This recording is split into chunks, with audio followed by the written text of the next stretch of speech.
It was just another ordinary morning, or so I thought. The sun had barely risen, and yet I already felt tired. Not physically, no. It was something deeper, something heavier.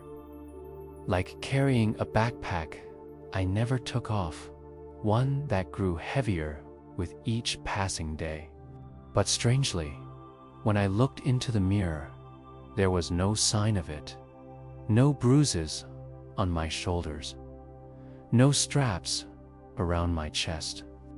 Just a faint emptiness behind my tired eyes. For years, I had carried this invisible weight. At first, I didn't even realize it.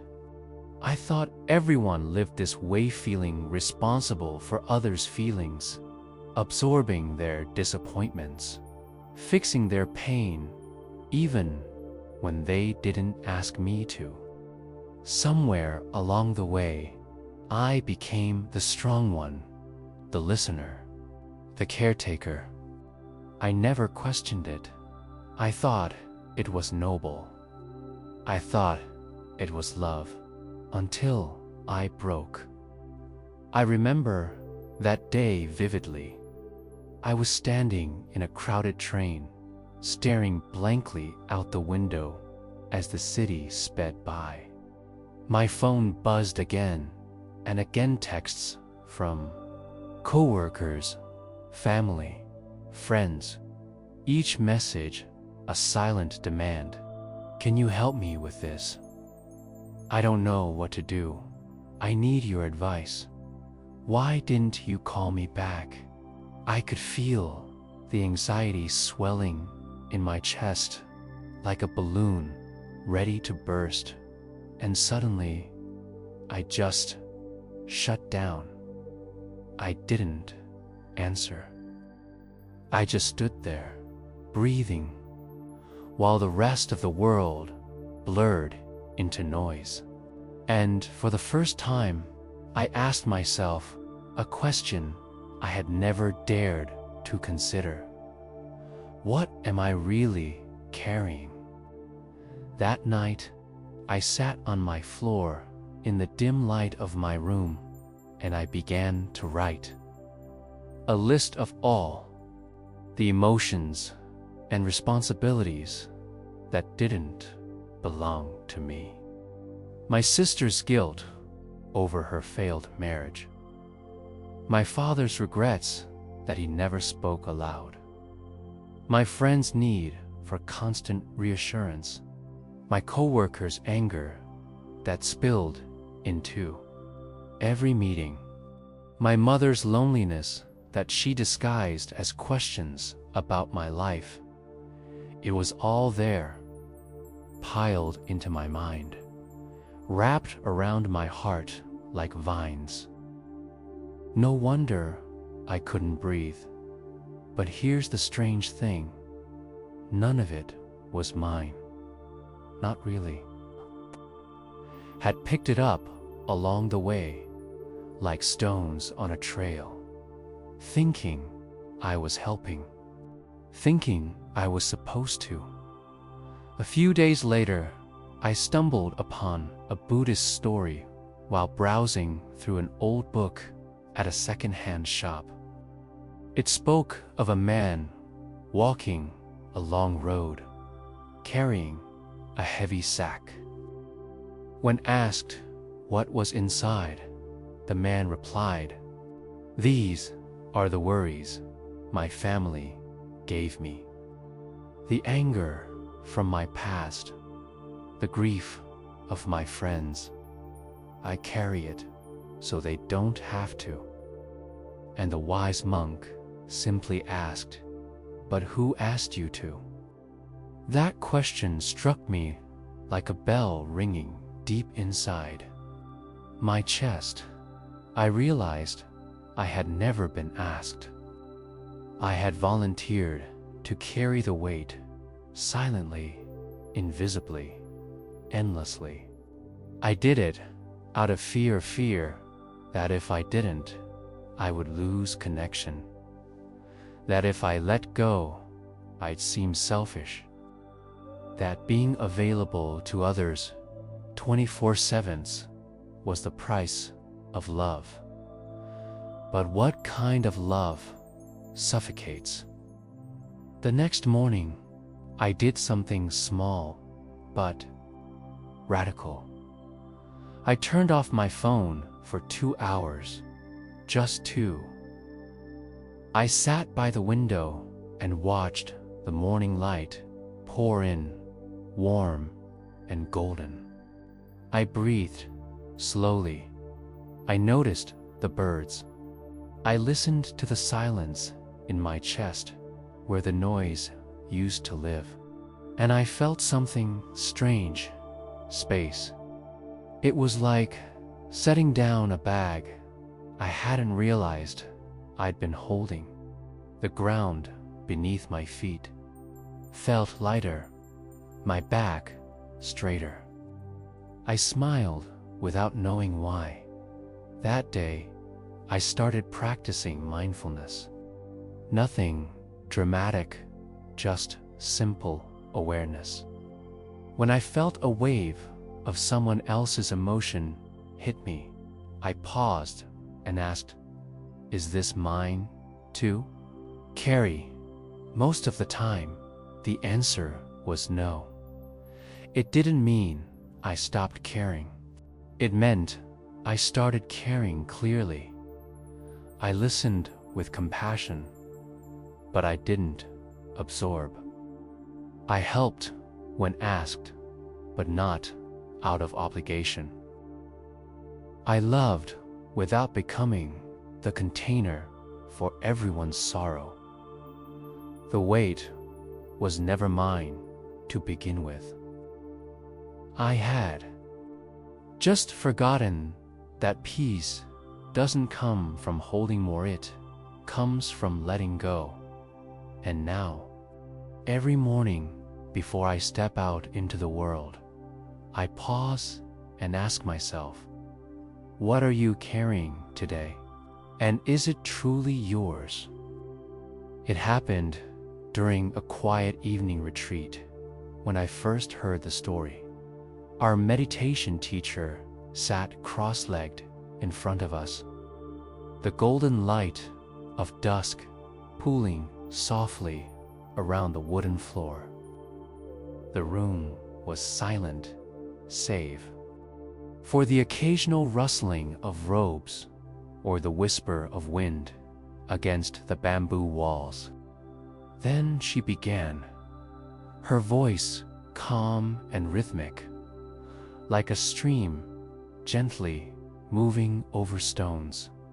2 monks were traveling together, one young. They came upon a river, swollen from recent rains. Standing at the edge was a woman dressed in fine robes, clearly distressed. She needed to cross, but didn't want to ruin her garments or step into the muddy waters. I remember picturing them clearly in my mind, the younger monk, eager but cautious, the older one, weathered by years of practice and wisdom, and the woman, impatient and visibly frustrated. The elder monk, without hesitation, lifted the woman onto his back, carried her across the river, and gently set her down on the other side. She didn't thank him. She didn't even look back. She simply walked away. The teacher paused here. You could hear the silence deepen in the room. The 2 monks continued walking in silence. After hours of travel, the younger monk, clearly agitated, finally spoke. How could you do that? Let alone carry one like that across a river.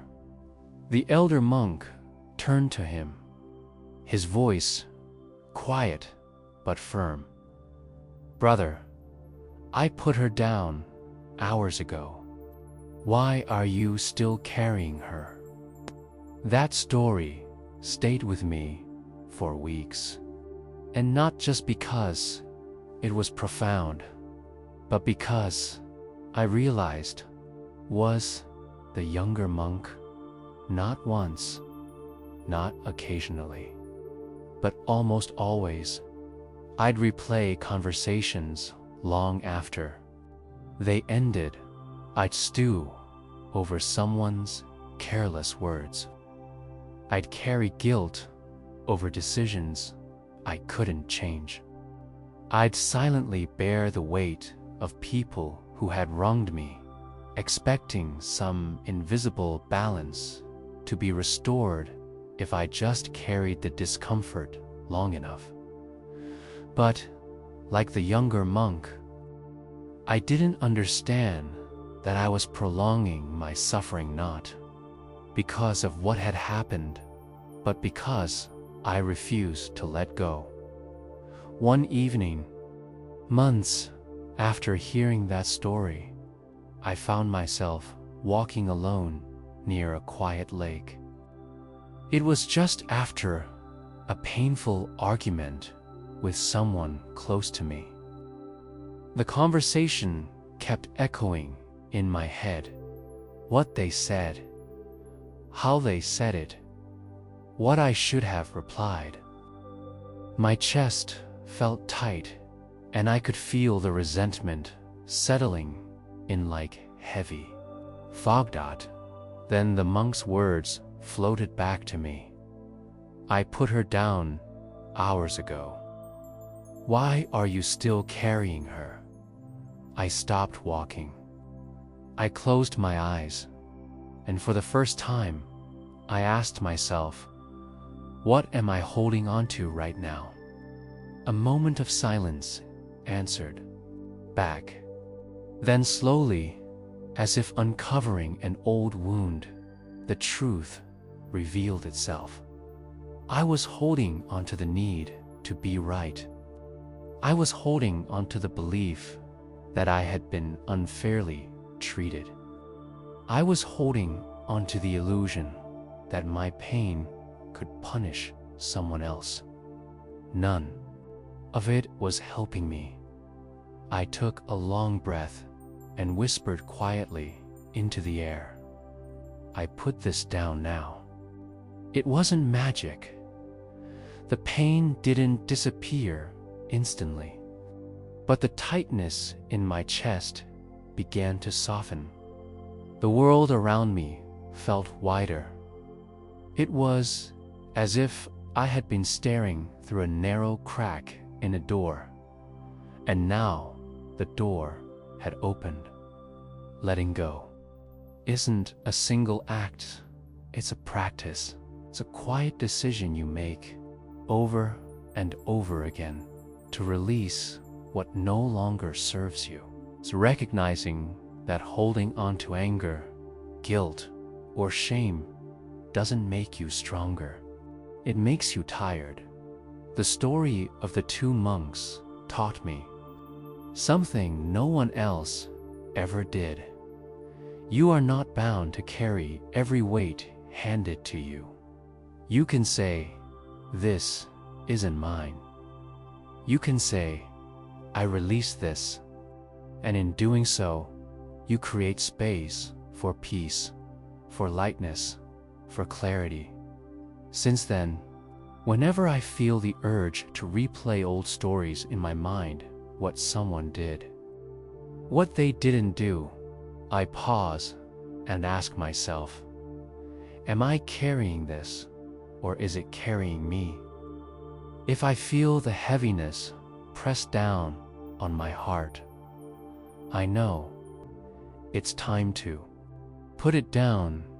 We live in a world that encourages us to collect memories, achievements, emotions, but the spiritual path teaches something radical: release. Not to forget, not to run, but to free. And perhaps, like the older monk, Our greatest wisdom comes not from what we know, but from what we're willing to let go of. So now, before I end each day, I ask myself a simple question. What did I pick up today that I no longer need to carry? And with a breath, I let it fall away into the silence, into the earth, into the stillness that was always waiting underneath. It took me years to realize that most of my suffering didn't come from what was happening around me, but from what I was clinging to within. Emotional attachment is strange. It doesn't arrive with a warning. It grows slowly, quietly, ivy wrapping around the pillars of your heart.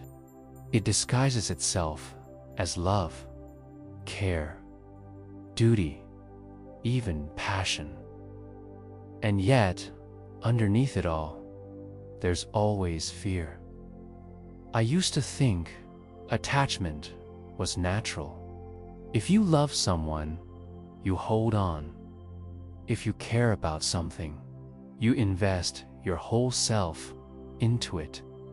That's what I was taught. That's what I believed. So I clung to people, to outcomes, to identities, to the idea of how things should be. Clung to relationships that were long past their healing point, thinking that if I just tried harder, they'd work. I clung to the image of success that others painted for me, thinking it would give me happiness. I clung to the approval of people who barely understood me, terrified of disappointing them. And every time something slipped through my fingers, because everything eventually does, I suffered at first. I thought the pain was coming from the loss. But slowly, through many sleepless nights and long walks with my own thoughts, I began to understand wasn't the loss that hurt the most. It was the attachment. There was a moment I will never forget. It was during a quiet retreat in the mountains. One evening, after a guided meditation, I sat under a tree and watched a leaf fall. The wind wasn't strong. It was just enough to loosen the leaf from its branch. It twirled gently, dancing in the air, before landing softly on the ground. The tree didn't resist. The leaf didn't cling. And in that silent act, there was no tragedy, only a return to nature. It struck me in that moment how different we humans are. We hold on so tightly, not just to people, but to emotions. We replay arguments in our minds for years. We hold on to past betrayals like they happened yesterday. We grip our grief, our guilt, our pride, thinking if we let them go, something in us would break. But maybe we're already broken from holding on too long. In Buddhist teachings, it is said that attachment is the root of all suffering. At first, that sounded extreme to me, all suffering. But as I began to explore it, I saw the truth in those words. Why do we suffer when someone doesn't love us back? Because we're attached to the idea of being loved by them. Why do we suffer when things don't go our way? Because we're attached to our expectations. Why do we suffer when people change or leave or pass away? Because we're attached to their presence as if it was ever permanent. But life, by its very nature, is impermanent. That's not a flaw. That's the very fabric of existence. Everything changes. Everyone leaves. Every form dissolves. The only question is, will we suffer each time it does, or will we learn to flow with it? Letting go of attachment doesn't mean you stop caring. It means you care with openness, without fear. You love someone not because they complete you, but because you're already whole. You support someone not because you're afraid to lose them, but because your joy doesn't depend on them. You do your best not because you're terrified of failure, but because the effort itself is your peace. There's a quiet freedom in that kind of living. A clarity.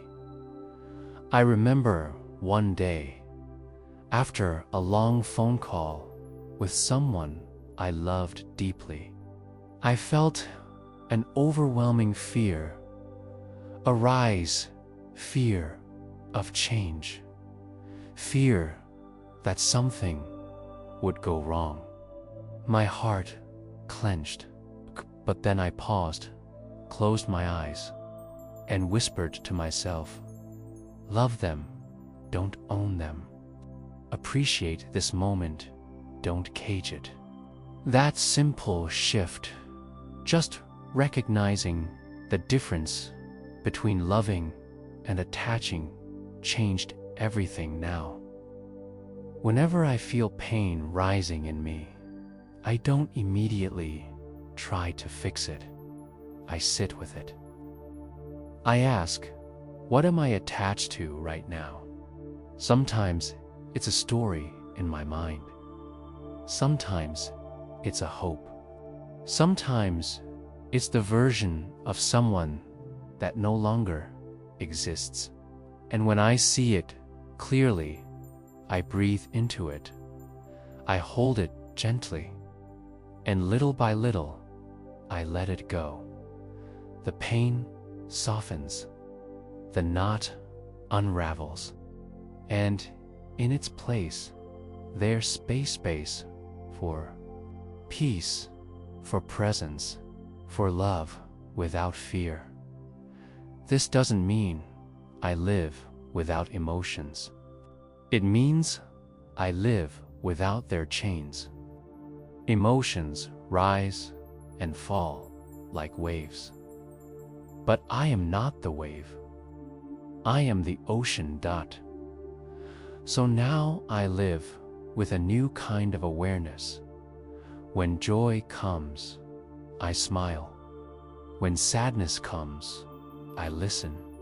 When loss arrives, I grieve, but I don't hold it forever. Everything comes and goes. But the space I've created within me, the spaciousness of non-attachment that remains, that grows, and that, I've learned, is the beginning of true freedom. I still remember the first time I heard the story. I was sitting beneath a banyan tree, trying to quiet my mind during a particularly restless afternoon. My thoughts were spiraling resentment from a recent argument, guilt over things left unsaid, and the lingering sting of someone's harsh words.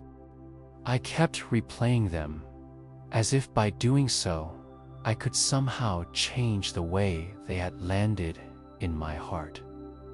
That's when my teacher, who had been sitting silently nearby, spoke gently. Let me tell you a story the Buddha once told. It might help. Didn't say it as advice. He didn't offer it as a solution. Just a story, and something in me opened to it. The story goes like this. One day, the Buddha was walking through a village with his disciples.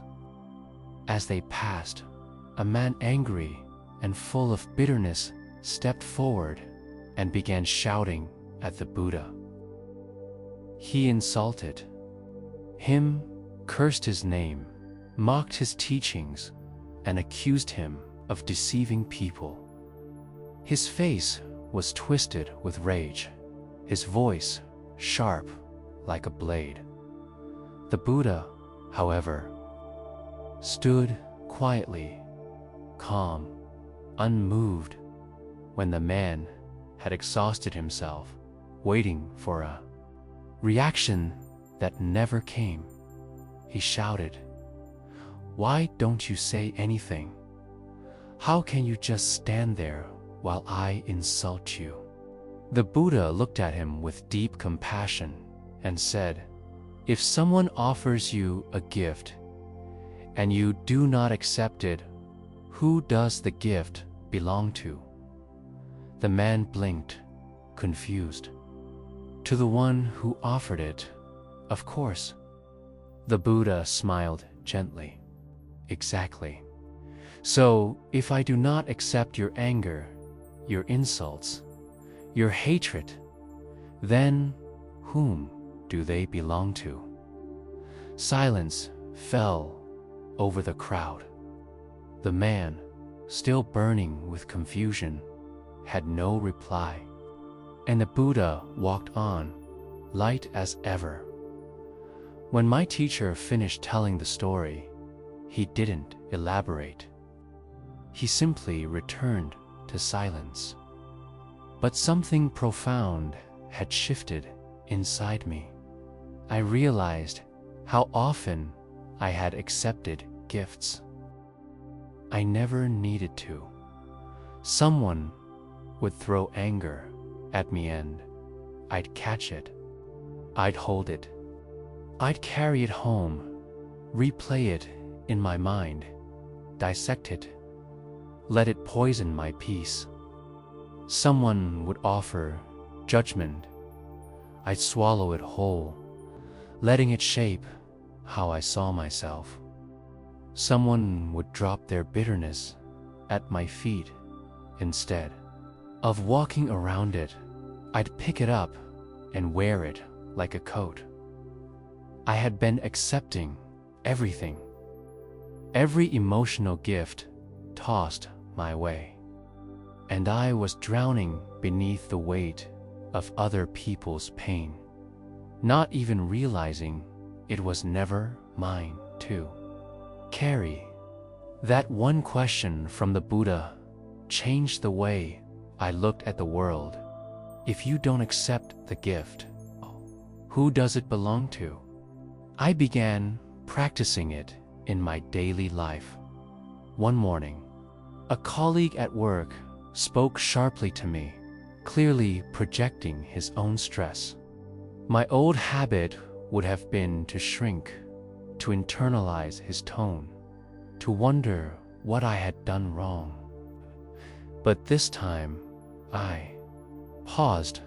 I saw the pain behind his words. I recognized the gift being handed to me and I let it pass. I didn't respond with anger. I didn't absorb it. I simply smiled gently and continued on.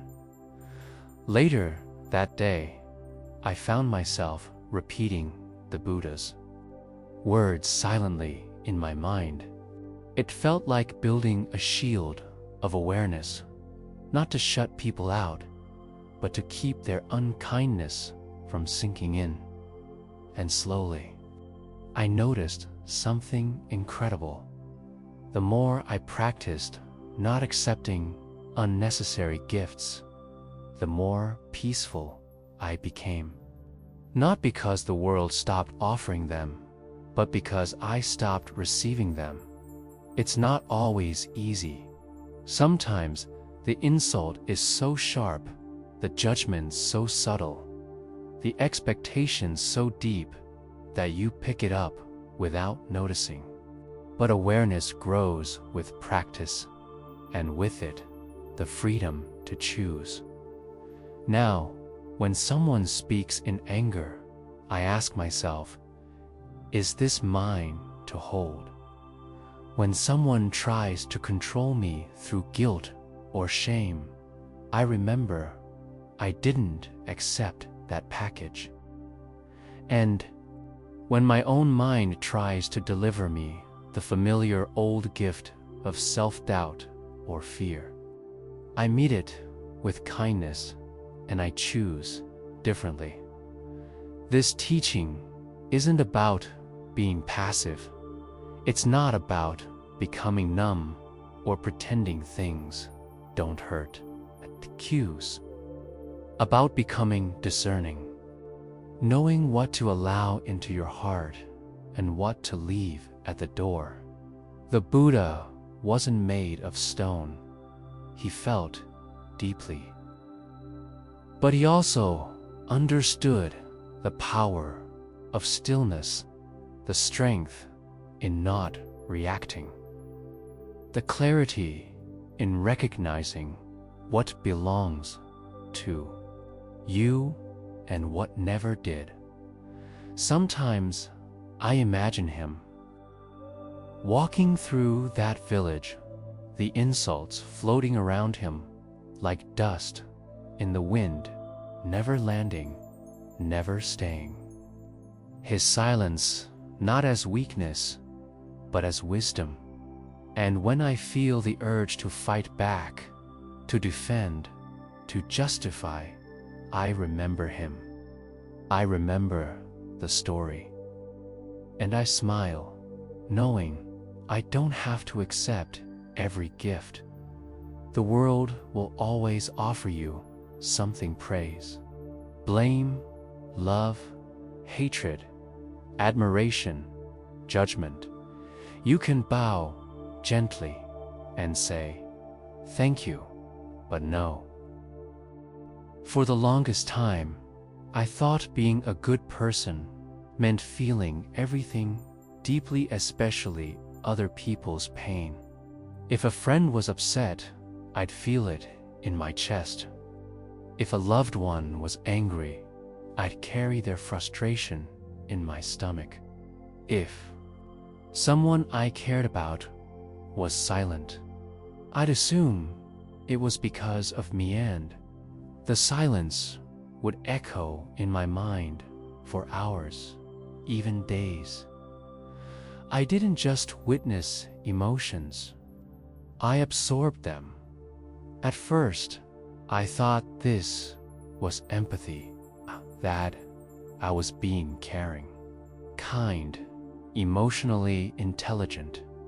But slowly, it began to wear me down. I started waking up tired, not from lack of sleep, but from emotional exhaustion. My days were filled with invisible battles, not my own, but ones I had taken on from others. I felt like a sponge, soaking up everyone else's storms without ever getting the chance to dry dot.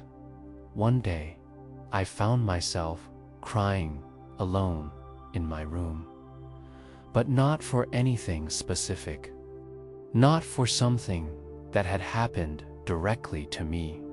It was just the buildup, the accumulation of emotions that didn't belong to me, but had settled inside me anyway. That was the moment I realized something had to change. That's when I returned to Buddhist teachings. Not as a theory, not as a philosophy, but as a lifeline. I began to understand that detachment, true practical detachment, isn't about becoming cold or uncaring. It's about developing clear boundaries inside your heart gate. It's about learning how to love without losing yourself. The first practice I learned was something so simple. I almost ignored it. Pause, breathe, ask, is this mine? Whenever I felt overwhelmed by someone's sadness, anger, fear, I practiced pausing just for a few seconds. I took a slow breath, and in that stillness, I asked myself quietly, is this emotion actually mine to carry? More often than not, the answer was no.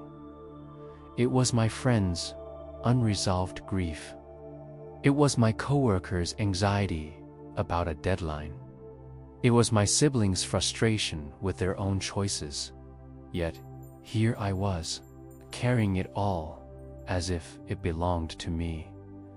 So I began to practice visualizing boundaries, not walls, not armor, but soft, clear space.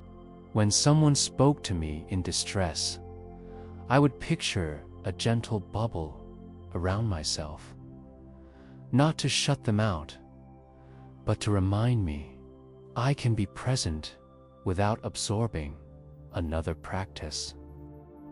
I found incredibly helpful was grounding through the body. When emotions surge, especially those that didn't seem to originate from within, I brought my attention to my physical sensations. I felt my feet touching the floor. I noticed the rhythm of my breath. I touched the tips of my fingers together slowly. This simple anchoring reminded me, I am here in my body, in this moment. I don't need to carry what isn't mine. Then came the hardest and most transformative part, letting go of the rescuer identity. You see, I had unknowingly built my sense of worth around being the helper, the fixer, the one who holds everyone else together. So when someone around me was upset, I felt it was my responsibility to fix it. If I didn't, I'd feel guilty, ashamed, like I had failed them. But the truth is, that's not love. That's attachment disguised as duty. Love says, I'm here with you. Attachment says, I must save you.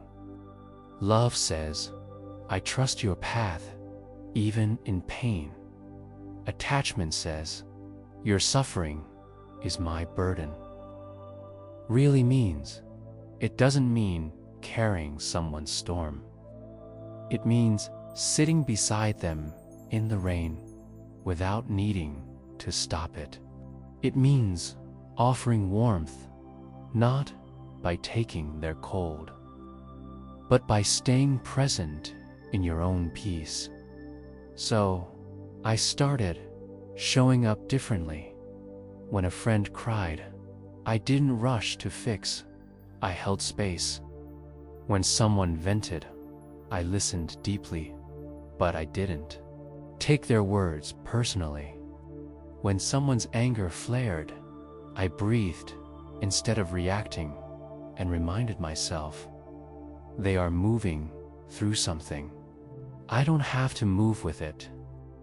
There's a line from the Buddha that I now carry with me, like a gentle reminder.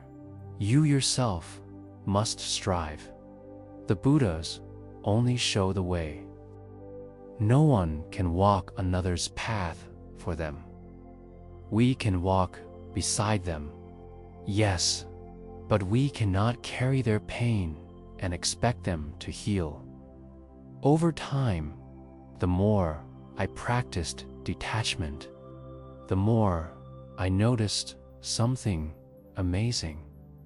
I could actually feel more, love more, be more present, because I wasn't weighed down. My compassion became clearer. My boundaries became kinder. My energy returned. I still feel deeply. That hasn't changed. I support, but I remain centered. If you're someone who constantly carries others' feelings, if you find yourself exhausted by emotional weight that isn't yours, let me tell you, there is another way.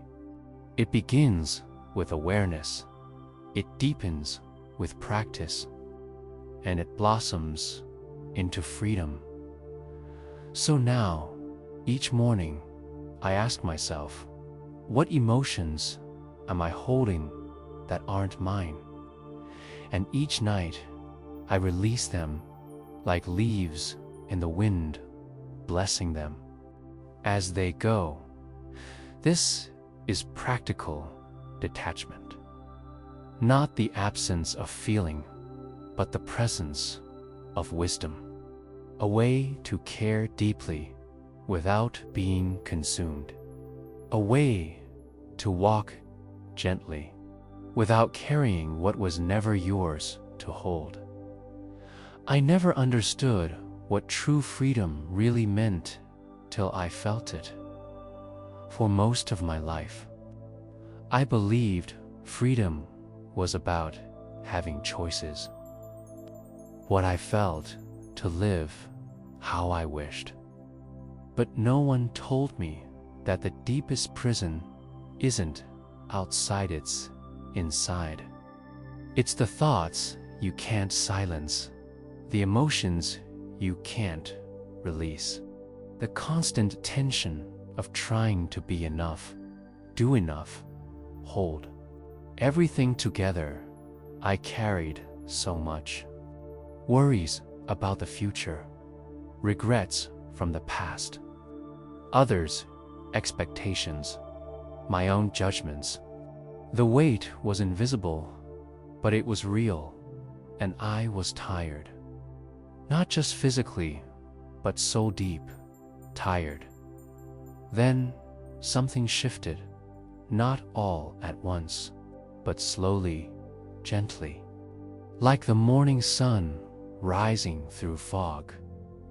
It began the day I truly let go of something I had held onto for years, a resentment I believed I was justified in carrying. I had told myself the story so many times that it had become part of my identity. But when I finally released it, not to excuse anyone, not to forget, but simply to stop suffering, something amazing happened. I felt light. Not the kind of light that comes from a temporary high, but a deep, steady, peaceful kind of lightness. A lightness that came not from gaining anything, but from dropping what I never needed. And in that moment, I understood. True freedom is not the ability to have more, it's the courage to need less attachment, less control, less proving, less carrying of burdens that don't belong to you. It's waking up in the morning without that tight knot in your chest. It's responding to life instead of reacting to it. It's meeting each moment as it is, not how your mind insists it should be. There is a kind of joy that arises when you're no longer tangled in every passing emotion, when you're not constantly measuring your worth by how others treat you. Still joy, a quiet joy, a joy that doesn't shout but whispers, "You are already enough." This is not about escaping life. It's about entering it more fully. When you're no longer pulled in every direction by fear or desire, you can actually see clearly. You can breathe fully. You can love openly without clutching, without demanding. The Buddha once said, "Better than 1,000 hollow words is one word that brings peace." And I think the most peaceful word I've ever learned is this: let go. Let go of what you can't control.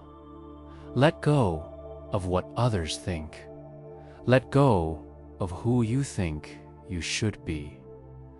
Let go and return to who you already are beneath all that noise, calm, clear, whole, now. When I feel the tension rise, when life pulls at me, when emotions swirl, I pause, breathe, and ask, what am I holding that I can release? And then I let it go, not out of weakness, but from strength. Not to avoid life, but to live it freely. This is the freedom I wish for you. Not a freedom promised by the world, but one that's already inside you, waiting to be uncovered. Freedom that feels like sky, like silence, like coming home to your self-light, open, free.